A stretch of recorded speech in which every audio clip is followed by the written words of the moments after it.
सत श्रीकाल। मैं थोड़ा अपना हिंदपाल सिंह एमडी विज्ञान इंस्टीट्यूट गल कर जा रहे कनेडा के स्टडी वीजे की गल कर जा रहे। इस बार फिर तो केस स्टडी की केस आए साढ़े तो +2 की बच्चे ने 2014 के कमर्स के 74% मार्क्स ने 74% नंबर। उस बाद बच्चे ने ग्रैजुएशन की BBA bachelors in business administration 69% marks ने। आयल्स की है स्पीकिंग के 6.5, लिसनिंग के 6.5, रीडिंग के 6 एंड राइटिंग के भी 6। ओवरऑल स्कोर्स ने 6.5। वधिया प्रोफाइल है। जस्ट सोचो कि इस बच्चे का रिफ्यूज़ल लग सकता या वीज़ा लग सकता। आई रिपीट 2014 के 12वीं 60 तो उत्ते नंबर 74%। ग्रैजुएशन की है 60 तो उत्ते परसेंटेज 2017 के। आयल्स की है 6.5 नोट लैस दैन 6। SDS ਦੇ ਵਿੱਚ केस बच्चे का रिफ्यूज़ल लगा। क्यों? क्योंकि वो SOP स्टेटमेंट ऑफ परपस जिहड़ा हैगा है लैटर ऑफ इंटेंट ਉਹਦੀ इंटेंशनस की आ उत्थे जाके स्टडी करन दी कि वो बच्चा एक जैनुअन स्टूडेंट हैगा। जे जैनुअन स्टूडेंट हैगा आ वीज़ा ऑफिसर उन्होंने वीज़ा दूंगा, क्योंकि उत्थे जिहड़ा बैठा आ जिन्हें वीज़ा थानू ग्रांट करना वो रिफ्यूज़ल ऑफिसर नहीं, वो वीज़ा ऑफिसर। जे तुसी वीज़ा लेना चाहते हो तो तुसी SOP जिहड़ी हैगी वो आप प्रोवाइड करो। कोशिश करो अपने काउंसलर दे कोल बैठ के अपने उस पर्सन दे कोल बैठ के statement of purpose statement of intent नू क्रिएट करो इस तरीके दे नाल कि वीज़ा ऑफिसर दे सामने वधिया तरीके दे नाल तुहाडी प्रोफाइल जिहड़ी हैगी आ सामने आ जाए क्रिस्टल क्लीयर वे दे नाल। सो यही तरीके होंदे आ, यही वे होंदे आ, यही तजर्बा हुंदा है, यही एक्सपीरियंस हुंदा है जिहड़ा असी एक एक प्रोफाइल दे विच झाक देईदा पा देईदा कि किते ना किते कोई भी कमी पेशी ना रह जाए, वीज़ा आ ही जाए। सो कोशिश हुंदी है साडी कि वीज़ा ऑफिसर जिस वे दे नाल सोचदा है असी भी उस वे दे नाल सोच के वो जिहड़े वे दे नाल सोचदा वीज़ा ग्रांट करवाइए। लेकिन अल्टीमेटली ये थोड़ा दाना पानी जे परमात्मा ने लिखिया होया सो वीज़ा लग ही जाना है। सो ये बच्चे जो मेरे को आया बच्चे ने दसिया कि जी मेरा रिफ्यूज़ल लगा हुआ, रिफ्यूज़ल लैटर सामने रखा तो मैं क्या कि तुसी अपने जिहड़ा एक्स एजेंट थोड़ा हैगा आ तुसी वो तो लैटर ऑफ इंटेंट या SOP लैके आ सकते हो। बच्चे कहते वो की हुंदा सर? बच्चे ने 12वीं नहीं की, ग्रैजुएशन की 2017 के BBA की आ, नंबर भी 69% 70% के कोल। आयल्स के भी 6.5 note less than 6 and student पूछ रहा SOP की हुंदा सर? तुसी की सोचते की हो?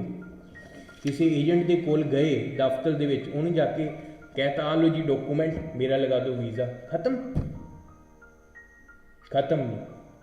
वो फर्स्ट स्टैप हुंदा, वो शुरुआत हुंदी है। जदों वीज़ा लगता है असली मुश्किल उदों शुरू होंदी है।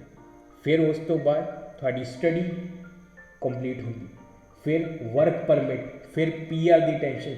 सो ये जिहड़े स्टैप्स हैगे आ ये थोड़ी इनिशिएशन आ, स्टार्टिंग आ। तुसी फर्स्ट डे ही सोचते हो एजेंट नू जाके फाइल देती, डॉकूमेंट देते, पैसे देते, हुण उन्हें वीज़ा ही लगाउणा, आप निश्चिंत हो जाते, थोड़े वालों कोई एफर्ट्स नहीं होंगे।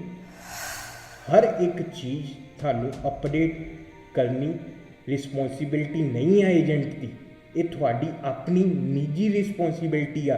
जदों भी बच्चे की किसी की भी क्लास लगती, स्कूलों के पढ़े, कॉलेजों के पढ़े, हर एक मास्टर टीचर थानू कभी बार बार नहीं पूछता सीगा। जे थानू कोई दिक्कत हैगी आ तुसी खड़े होके कह सकते सर आ चीज़ समझ नहीं है, समझाओ दसो। हर एक चीज़ दे विच क्वेश्चनिंग करो, समझदार बनूंगे तो ही सामने वाला समझाऊंगा, नहीं तो फिर यही होना व्हाट इज़ SOP की है, स्टेटमेंट ऑफ परपस की है। सो ये छोटियां चीज़ां होंदियां हैं। हर एक बच्चे तो असी उम्मीद करते हैं पढ़े लिखे बच्चे तो, अनपढ़ नहीं है जिहड़ा 10 पास या 12 पास बच्चा हैगा या फिर 10 फेल 8 फेल बच्चा विजिटर वीज़े ते जा रहा जिन्होंने कुछ नहीं आता, वो बच्चे नहीं आए, ये स्टडी वीज़े के लिए जा रहे, हायर स्टडी के लिए जा रहे, अपना जिहड़ा लैवल हैगा आ उन्होंने वधाउण जा रहे। सो किते ना किते ਇੱਦਾਂ ਦੀਆਂ ਛੋਟੀਆਂ ਚੀਜ਼ਾਂ ਤੁਹਾਡੇ ਤੋਂ ਅਸੀਂ ਐਕਸਪੈਕਟ ਨਹੀਂ ਕਰਦੇ।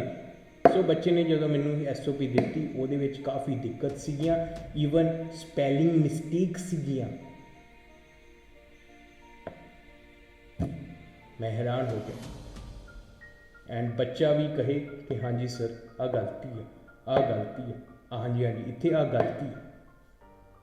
ਸੋ ਕਾਲਜ ਦੇ ਸਪੈਲਿੰਗ ਤੱਕ ਉਹਨਾਂ ਨੇ ਸਹੀ ਤਰੀਕੇ ਦੇ ਨਾਲ ਨਹੀਂ ਲਿਖੀ। ਟਰਾਈ ਕਰੋ ਉਸ ਹੀ ਏਜੰਟ ਤੋਂ ਅਪਲਾਈ ਕਰਾਉਣ ਦੀ ਜਿਹੜਾ ਫਾਈਲਿੰਗ ਖੁਦ ਕਰੇ, ਜਿਹੜਾ ਖੁਦ ਮੌਜੂਦ ਹੋਵੇ ਆਪਣੇ ਦਫ਼ਤਰ ਦੇ ਵਿੱਚ, ਜਿਹੜਾ ਖੁਦ ਤੁਹਾਡੇ ਨਾਲ ਡੀਲ ਕਰੇ। ਫਾਈਲਿੰਗ ਕੋਈ ਹੋਰ ਕਰ ਰਿਹਾ, ਕਾਉਂਸਲਿੰਗ ਕੋਈ ਹੋਰ ਕਰ ਰਿਹਾ, ਗੱਲਬਾਤ ਕੋਈ ਹੋਰ ਕਰ ਰਿਹਾ। ਸੋ ਟੀਮਾਂ ਮਿਲ ਕੇ ਜਦੋਂ ਕੰਮ ਕਰਦੀਆਂ ਸੋ ਉਹ ਵੇ ਦੇ ਨਾਲ ਨਹੀਂ ਹੁੰਦਾ। ਜਦੋਂ ਇੱਕ ਹੀ ਬੰਦੇ ਨਾਲ ਜਾ ਕੇ ਤੁਸੀਂ ਮਿਲਦੇ ਹੋ, ਉਹ ਸਾਰਾ ਦਿਨ ਆਪਣੇ ਦਫ਼ਤਰ ਰਹਿੰਦਾ, ਰਾਤ ਨੂੰ ਤੁਹਾਡੇ ਫਾਈਲਸ ਦੇ ਉੱਤੇ ਵਰਕਆਊਟ ਕਰਦਾ, ਫਾਈਲਿੰਗ ਕਰਦਾ। ਸੋ ਕਿਤੇ ਨਾ ਕਿਤੇ ਉਹਦੀ ਜਿਹੜੀ ਮਿਹਨਤ ਹੈਗੀ, ਉਹਦਾ ਜਿਹੜਾ ਐਕਸਪੀਰੀਅੰਸ ਤਜਰਬਾ ਹੈਗਾ ਹੈ, ਬਾਕੀ ਏਜੰਟਾਂ ਦੇ ਨਾਲੋਂ ਕਈ ਗੁਣਾ ਜ਼ਿਆਦਾ ਹੈ। ਸੋ ਗੱਲ ਕਰਦੇ ਹੁਣ ਨਵੀਂ ਪ੍ਰੋਫਾਈਲ ਦੀ। ਇਹ ਵੀ ਕਾਫੀ ਇੰਟਰਸਟਿੰਗ ਪ੍ਰੋਫਾਈਲ ਹੈਗੀ ਆ। 12ਵੀਂ ਕੀਤੀ ਬੱਚੇ ਨੇ 2019 ਦੇ ਵਿੱਚ, non medical engineer, non medical. ਮਾਪਿਆਂ ਨੇ ਕਿੰਨਾ ਸੁਪਨਾ ਦੇਖਿਆ ਹੋਣਾ, ਕਿੰਨੀ ਸੋਚੀ ਹੋਣੀ ਆ ਕਿ ਹਾਂ ਅਸੀਂ ਬੱਚੇ ਨੂੰ ਆਰਟਸ ਨਹੀਂ ਕਰਾਉਣੀ, ਆਰਟਸ ਤਾਂ ਕੋਈ ਵੀ ਕਰ ਲੈਂਦਾ, ਕਾਮਰਸ ਨਹੀਂ ਕਰਾਉਣੀ, ਅਸੀਂ ਕਿਹੜਾ ਇਹਨੂੰ ਚਾਰਟਰਡ ਅਕਾਊਂਟੈਂਟ ਬਣਾਉਣਾ ਹੈ ਜਾਂ ਬਿਜ਼ਨਸਮੈਨ ਬਣਾਉਣਾ, ਮੈਡੀਕਲ ਨਹੀਂ ਕਰਾਉਣੀ, ਅਸੀਂ ਕਿਹੜਾ ਇਹਨੂੰ ਡਾਕਟਰ ਬਣਾਉਣਾ ਹੈ, ਇਹ ਨੋਨ ਮੈਡੀਕਲ ਬਣਾਓਗੇ ਕਿ ਫਿੱਤੀ ਲੱਗੂਗੀ ਜਵਾਕ ਦੇ ਕਿ ਇੰਜੀਨੀਅਰ। ਸੋ +2 ਕੀਤੀ ਬੱਚੇ ਨੇ ਨੋਨ ਮੈਡੀਕਲ ਦੇ ਵਿੱਚ, 64% ਉਹਦੇ ਨੰਬਰ ਨੇ। ਫਿਜ਼ਿਕਸ ਦੇ ਵਿੱਚ 50% ਨੰਬਰ, ਕੈਮਿਸਟਰੀ ਦੇ ਵਿੱਚ 53% ਨੰਬਰ, ਮੈਥਮੈਟਿਕਸ ਦੇ ਵਿੱਚ 41% ਨੰਬਰ, ਆਇਲਸ ਦੇ ਵਿੱਚ ਓਵਰਆਲ 6, ਰੀਡਿੰਗ ਦੇ ਵਿੱਚ 5.5, ਲਿਸਨਿੰਗ ਦੇ ਵਿੱਚ 6, ਰਾਈਟਿੰਗ ਦੇ ਵਿੱਚ 6, ਸਪੀਕਿੰਗ ਦੇ ਵਿੱਚ 6। ਸੋ ਓਵਰਆਲ 6 ਇਨ ਰੀਡਿੰਗ ਕੰਪੋਨੈਂਟ 5.5। ਬੱਚੇ ਨੂੰ ਕੋਰਸ ਪਤਾ ਕਿਹੜਾ ਏਜੰਟ ਨੇ ਲੈ ਕੇ ਦਿੱਤਾ? ਜੇ ਸੋਚੋ, ਜਦੋਂ ਮੈਂ ਦੇਖਿਆ ਡਿਪਲੋਮਾ ਇਨ ਸਿਵਲ ਇੰਜੀਨੀਅਰਿੰਗ, ਮੈਂ ਮਾਰਿਆ ਮੱਥੇ ਤੇ ਹੱਥ। ਇਹ ਕਿਹੜੇ ਤਰੀਕੇ ਦੇ ਨਾਲ ਰੀਡਿੰਗ ਦੇ ਵਿੱਚ 5.5 marks and diploma in civil engineering.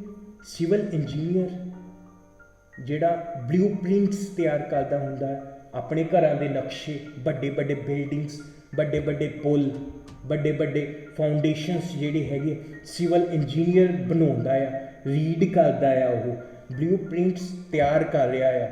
ਸੋ ਉਹਦੇ ਵਿੱਚ ਹੀ 5.5 ਬੈਂਡਸ ਨੇ ਬੱਚੇ ਦੇ ਐਂਡ ਉਹਦੇ ਰੈਲੀਵੈਂਟ ਹੀ ਕੋਰਸ ਲਿਆ ਆਪਾਂ।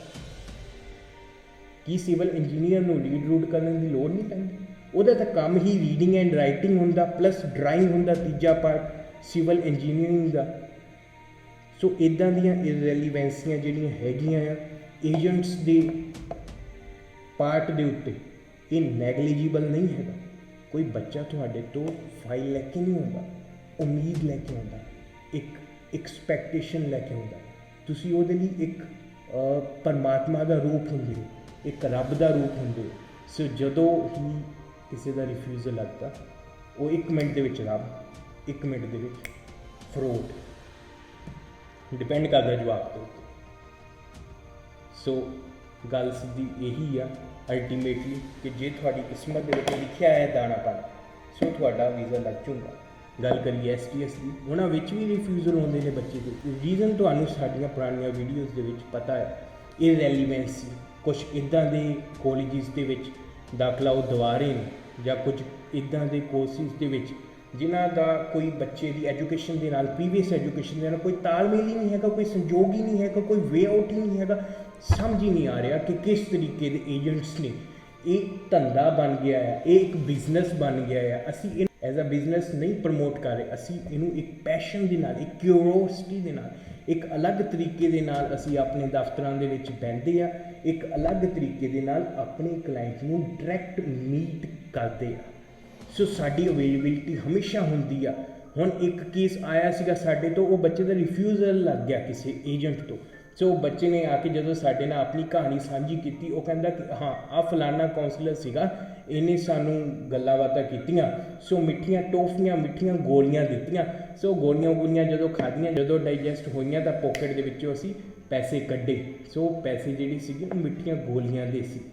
ਸੋ ਕਿਤੇ ਨਾ ਕਿਤੇ ਉਹ ਬੱਚਾ ਐਕਸਪਲੋਇਟ ਹੋਇਆ ਬਹੁਤ ਜ਼ਿਆਦਾ ਐਂਡ ਉਹ ਬੱਚੇ ਦਾ ਵੀ ਰਿਫਿਊਜ਼ਲ ਲੱਗਾ। ਐਂਡ ਅੱਜ ਦੀ ਡੇਟ ਦੇ ਵਿੱਚ ਜਿਸ ਕਾਉਂਸਲਰ ਨੇ ਉਹਦੀ ਕਾਉਂਸਲਿੰਗ ਕੀਤੀ ਸੀ, ਨਾ ਉਹਦਾ ਅਤਾ ਨਾ ਉਹਦਾ ਪਤਾ, ਉਹੀ ਕੁਰਸੀ ਤੇ ਉਹੀ ਕਾਉਂਸਲਿੰਗ ਵਾਲੀ ਚੇਅਰ ਦੇ ਉੱਤੇ ਅੱਜ ਕੋਈ ਹੋਰ ਕਾਉਂਸਲਰ ਦਿਖਦਾ ਹੈ। ਸੋ ਕਾਉਂਸਲਰ ਇੱਕ ਇੰਪਲੋਏ, ਇੱਕ ਮਾਲਿਕ, ਇੱਕ ਡਾਇਰੈਕਟਰ, ਇੱਕ ਮੈਨੇਜਿੰਗ ਡਾਇਰੈਕਟਰ, ਇੱਕ CMD, ਇੱਕ ਚੇਅਰਮੈਨ, ਸੋ ਇਹਨਾਂ ਨੂੰ ਜਾ ਕੇ ਮਿਲੋ ਜਿਹੜਾ ਕੰਪਨੀ ਦਾ ਮਾਲਕ ਹੈਗਾ। ਕਿਉਂਕਿ ਇੰਪਲੋਏ ਅੱਜ ਇੱਥੇ ਆ, ਕੱਲ੍ਹ ਦੂਜੀ ਕੰਪਨੀ, ਪਰਸੋਂ ਤੀਜੀ ਕੰਪਨੀ, ਫਿਰ ਚੌਥੀ ਕੰਪਨੀ। ਸੋ ਉਹ ਜਾ ਸਕਦੇ ਲੇਕਿਨ ਮਾਲਿਕ ਕੰਪਨੀ ਦਾ ਜੇ ਤਾਂ ਸਹੀ ਹੈਗਾ ਹੈ, ਜੇ ਤਾਂ ਸੱਚਾ ਹੈਗਾ ਹੈ, ਜੇ ਤਾਂ ਮਿਹਨਤੀ ਹੈਗਾ ਹੈ, ਜੇ ਤਾਂ ਹਰ ਓਬਸਟੈਕਲ ਨੂੰ ਫੇਸ ਕਰਨ ਵਾਲਾ ਹੈਗਾ, ਤਾਂ ਉਹ ਆਪਣੀ ਕੋਸ਼ਿਸ਼ 'ਤੇ ਹੀ ਹੋਊਗਾ ਜਿੱਦਾਂ ਦੇ ਮਰਜ਼ੀ ਹਾਲਾਤ ਹੋਣਗੇ। ਲੇਕਿਨ ਕੋਸ਼ਿਸ਼ ਕਰਿਆ ਕਰੋ ਹਰ ਇੱਕ ਕੰਪਨੀ ਦੇ ਓਨਰ ਨੂੰ ਖੁਦ ਮਿਲੋ ਜਾ ਕੇ ਜਿੰਨੀ ਵਾਰ ਵੀ ਮਿਲਦੇ ਹੋ। ਬਾਕੀ ਵਧੇਰੀ ਜਾਣਕਾਰੀ ਦੇ ਲਈ ਥੱਲੇ ਦਿੱਤੇ ਗਏ ਨੰਬਰ 'ਤੇ ਸੰਪਰਕ ਕਰਕੇ ਸਾਡੀ ਐਕਸਪਰਟ ਮਾਈ ਟੀਮ ਨਾਲ ਰਾਬਤਾ ਕਾਇਮ ਕਰੋ। ਜੇ ਕੋਈ ਵੀ ਦਿੱਕਤ ਆ, ਕੋਈ ਵੀ ਪ੍ਰੋਬਲਮ ਹੈਗੀ ਆ, ਤੁਹਾਨੂੰ ਕਿਸੇ ਵੀ ਕਾਲਜ ਦੇ ਵਿੱਚ ਜਾਣਾ ਚਾਹੁੰਦੇ ਹੋ, ਦਾਖਲਾ ਲੈਣਾ ਚਾਹੁੰਦੇ ਹੋ, relevant to your previous study and higher studies ਦੇ ਲਈ ਤੁਸੀਂ ਜਾ ਰਹੇ ਹੋ, ਤਾਂ 6 ਸੀਟਸ ਕੋਰਸ ਤੁਹਾਡੇ ਹੈਗੇ ਨੇ, ਤੁਸੀਂ ਐਲੀਜੀਬਲ ਹੋ। ਲੇਕਿਨ ਇੱਕ ਵਾਰ ਆਪਣੀ ਪ੍ਰੋਫਾਈਲ ਦੀ ਅਸੈਸਮੈਂਟ ਕਰਵਾ ਕੇ ਤੁਸੀਂ ਸਾਡੇ ਨਾਲ ਅਪਾਇੰਟਮੈਂਟ ਬੁੱਕ ਕਰ ਸਕਦੇ ਹੋ। ਉਸ ਤੋਂ ਬਾਅਦ ਹੋਰ ਇੰਟਰਸਟਿੰਗ ਕਾਫੀ ਜ਼ਿਆਦਾ ਕੇਸ ਸਟੱਡੀਜ਼ ਆਪਾਂ ਕੀਤੀਆਂ ਹੋਈਆਂ, ਜਿਹੜੀਆਂ ਆਉਣ ਵਾਲੀ ਵੀਡੀਓਜ਼ ਦੇ ਵਿੱਚ ਤੁਹਾਨੂੰ ਦਿਖਾਉਂਗੇ ਐਂਡ ਤੁਸੀਂ ਕੋਈ ਨਾ ਕੁਝ ਉਹ ਤੋਂ ਨਵਾਂ ਸਿੱਖੋਗੇ। ਧੰਨਵਾਦ, ਸਤਿ ਸ਼੍ਰੀ ਅਕਾਲ।